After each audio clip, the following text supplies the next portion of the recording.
back. It's MLB Now, presented by White Claw. Now making his big league debut is Mitch Harris. Graduate of the United States Naval Academy. A strikeout, the first hitter he faces in the major leagues. Mitch Harris, welcome to the big leagues. Mitch Harris, a scoreless inning in the big leagues. It's an impressive big league debut for Mitch Harris.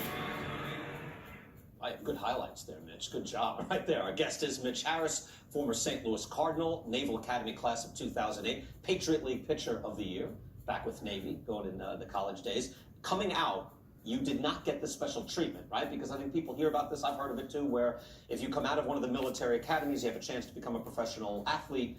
You now don't have to do your years. You can go pursue that. You didn't get that.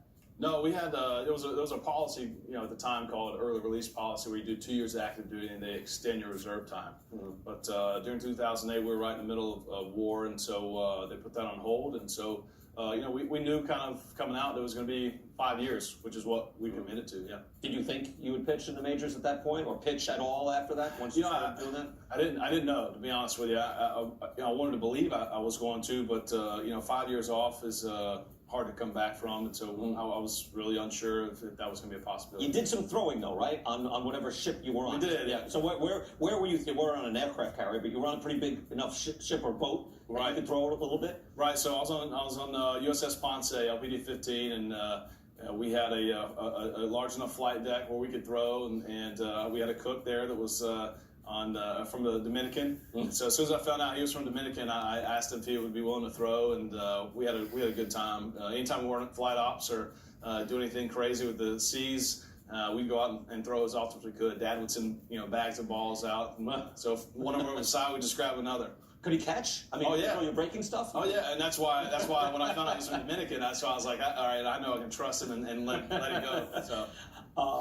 Now, hitting the minors, though, so you get out. Now, how did that happen? So you go back and report to, the Cardinals organization? Yeah, throughout those 5 years, I put in paperwork saying, hey, I still want to do this. If I could, I want to do it the right way. I wanted to make sure that if I stayed in, that I still did represent the Navy as well as go and play ball. And both my CO and XO at the time, Tim Crone and Frank Giannacaro, helped me out so much.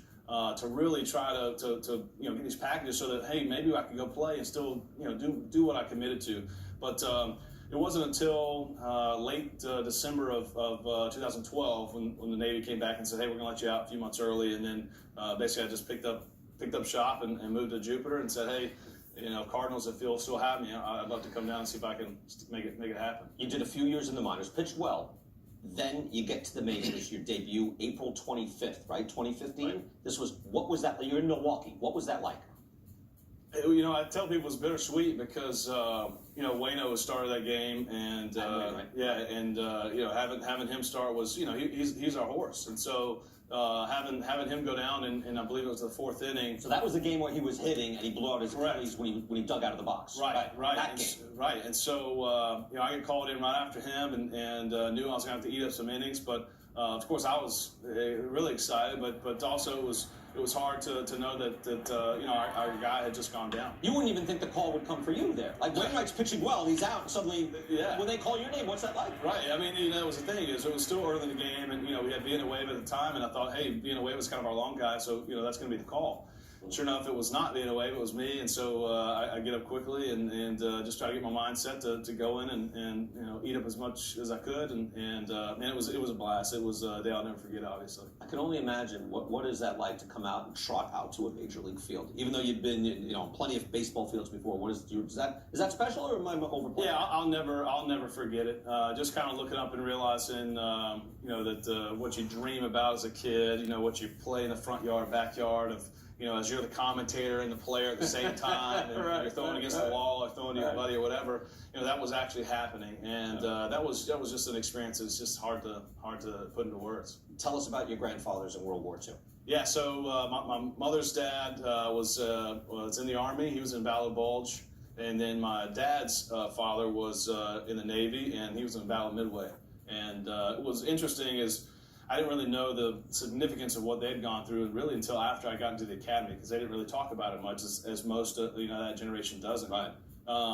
But it was really interesting after I had gotten to the Naval Academy and they really understood that, you know, I was kind of following their footsteps unintentionally. They started to kind of open up and tell some of these stories, and it was some of the first time that you know, their sons had ever heard this. And so it was really special for our family to sit down with them and even record some of the conversations we had, to hear the stories of that generation, what those guys did for us back then. Your grandfather in the Navy, then he was a gunner? He was. Okay. Yeah, he was a gunner at Midway. You know, talked to different stories of shooting down kamikaze pilots at the time, and really interesting stories to hear, as even he described, seeing the eyeballs of these guys flying at him, and it was just crazy to think that, you know, that's what those guys went through at the time. Wow. I mean, those are the turning points in the war, right? Absolutely, it was a huge, but it was an absolute turning point in U.S. naval history as well as Japanese history. It was just a big battle for us. And it was just cool to hear the stories from him. So that wasn't on your mind, or you think it was just part of who you were, that you knew, and that, I mean, something is driving you. You have to be a great student. You have to really be committed to go to the Naval Academy. Yeah, that had to be part of it. It was in the back of my head. You know, the crazy story about it is the way that this even came about was the Navy football, the defensive coordinator for the football team came to our high school to recruit for football. We were really good at football at South Point, and he came by the baseball field. Who's, you know, the head coach of the baseball team was the assistant football coach. Okay. So while he came by the baseball field, I happened to be throwing a bullpen and started asking questions. Say, what's this kid's story? Next thing we know, we're going on a visit, and then obviously, you know, once you get there, it's just the campus is amazing. And so once we kind of said, hey, this is what we're going to do, and I started learning more about it, that's when it really hit home.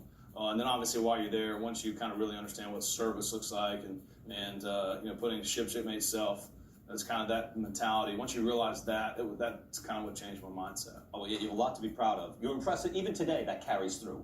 Well, we were noticing at the meetings, coming out and finding, being buttoned up, all that. It's great having you. I appreciate Mitch. it. Thank you so much. Stick around. Mitch Harris is here. When we come back, we will talk about the late Bill Buckner, much more than Game 6 of the '86.